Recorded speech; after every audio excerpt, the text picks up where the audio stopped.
এই দেখো কত কিছু রান্না করা হয়েছে। তো এগুলো সবই হচ্ছে আমাদের রান্না পুজোর আয়োজন।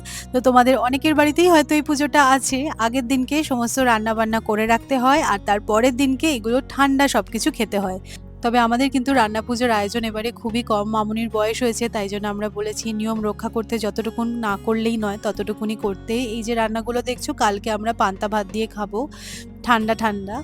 তো কি কি মেনুতে আছে সেগুলো তোমাদেরকে দেখিয়ে দিই। চাল কুমড়ো নারকোল দিয়ে, এটা তো মামুনির হাতের ভীষণ ভালো হয়। আর আছে মুগের ডাল, এটাও নারকোল দিয়েই বানানো হয়েছে। ৫ রকমের ভাজা আছে, আলু, কুমড়ো, পটল, ঢ্যাঁড়স আর এখানে বেগুন ভাজাও হয়েছে। আর যেটা আমার খুব ভালো লাগে সেটা হচ্ছে এই কচু শাক। এটা না নারকোল দিয়ে বানানো হয়। আমাদের কিন্তু রান্না পুজোটা পুরোপুরি ভেজ আইটেমই হয়ে থাকে।